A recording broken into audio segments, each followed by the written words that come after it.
सर्वांना नमस्कार। जगामध्ये अनेक आश्चर्य आहेत, वेगवेगळ्या पद्धतीचे आश्चर्य आहेत जगात। असंच एक तुम्हाला मी ह्याला कुतूहल म्हणा, आश्चर्य म्हणा, काही म्हणा, म्हणजे जे तुम्हाला ज्या पद्धतीने तुम्ही हा व्हिडिओ पाहताल आणि ज्या पद्धतीने मग तुम्हाला मन तुमचं साक्ष देईल की याला काय म्हणावं, आश्चर्य म्हणावं का नवल म्हणावं, काय म्हणावं, हे मग तुम्हीच ठरवायचं आहे। मी तुम्हाला एक व्हिडिओ दाखवत आहे आता। हा पहा, हा नाला आहे, बहादा शिवारातील हा नाला, आणि हे पाणी वाहत आहे असं इकडून इकडं समोर इकडं समोर पाणी जात आहे आणि हे इकडून पाणी येतं आहे। हे बघा, इकडून असं पाणी येतं आहे। इकडे आता एक बंधारा आहे, हा बंधारा आहे। तर आपण आता मग हे पाणी कुठून येतं नेमकं जरा बघू, चला तर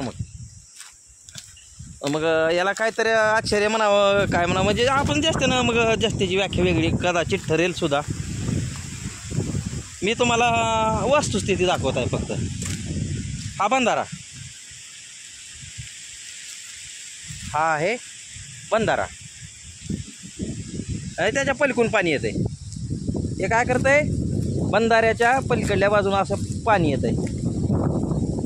हे पहा,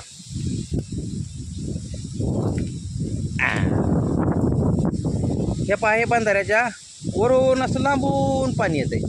हे पलकून काय व्हायलंय, पाणी येत आहे, आणि हा बंधारा आहे। तरी काय आश्चर्य माहिती आहे का तुम्हाला, बंधारा न भरता बंधाऱ्याच्या भिंतीहून पाणी अलीकड न येता हे बंधाऱ्याच्या खालूनच पाणी हो असं येते। हो काही असं येते, हो काही असं झिरपत आहे, हो काही असं जात आहे खाली। तेव्हा तुम्ही बघा प्रत्यक्षात, हो काही हा बंधारा बांधलेला, याचा घागरभर ही पाण्यासाठी उपयोग होतो का? आता हा व्हिडिओ पाहिल्यानंतर तुम्ही ठरवायचं या बिनताळाच्या पलीकड किती पाणी साचतंय। तेव्हा पलीकड पाणी कसं झिरपून येतं बघा, हो का, हो काय अशा पद्धतीचे पाणी येते, आणि हो काय हा लगेच बंधाऱ्याच्या खालून पाणी झिरपत आहे, खालून झिरपत आहे पाणी असं। तुम्ही लक्षपूर्वक बघा। चला आपण इकडून जाऊ।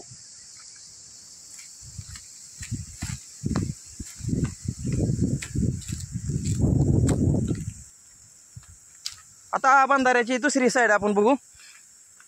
एक आश्चर्य, शासनानं किती चांगला हेतू, प्रांजळ हेतू समोर ठेवून अशा योजना शेतकऱ्यासाठी राबवायचा तिथं बसून प्रयत्न केलेला आहे, आणि प्रत्यक्षात काय होतंय, जर इथं खडकाळ भागामध्ये बंधारा बसतच नव्हता तर मग बसविला कशासाठी, हा सुद्धा एक प्रश्न आहे। आता हे बघा, हे बघा, हे असं पाणी येते, हे असं, हे इकडून पाणी येते असं, हे दुरून पाणी येते, आणि कसं जात आहे, हे बंधाऱ्यात असं वाहत जाते। तो काय बंधाऱ्यात असं जाते, बंधाऱ्याच्या वरली बाजू मी तुम्हाला दाखवत आहे। तो काही बंधाऱ्यात वाहत जाते,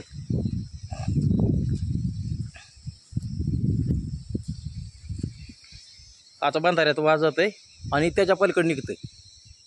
बंधाऱ्याहून थेंबरी पाणी न गळता पलीकडल्या साईडने निघते। आता ती आश्चर्यच आहे का नाही, कसं निघत असेल। तर या बंधाऱ्याच्या भिताडाच्या खालून पाणी झिरपत आहे। मग हे भिंताड कसं बांधलं असेल बंधाऱ्याचं, हा पहा बघा, हा पहा, आणि हा पहा, तुम्हाला दाखवतो मी।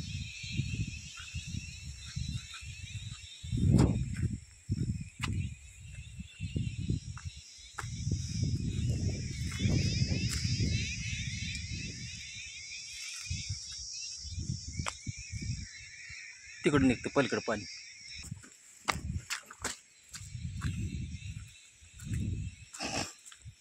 हे इकडून येते पाणी, हो का, येले पाणी फार लांबून येतं मागाकून पाणी, आणि जाते कुठं, पार इकडं जात आहे, त्याच्या पलीकडं पार तिकडं जात आहे। आता आपण बंधाऱ्याच्या दुसऱ्या बाजूकडे जाऊ लगेच वावरातून।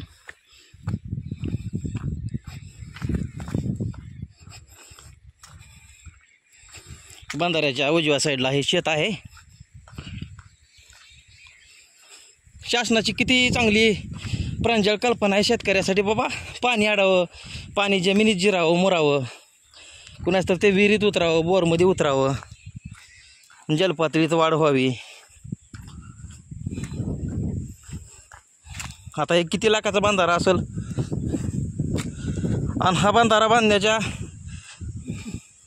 चुकीच्या अभ्यासामुळं शासनाचे किती लाख पाण्यात गेले असतील हे तुम्ही ठरवायचं आहे.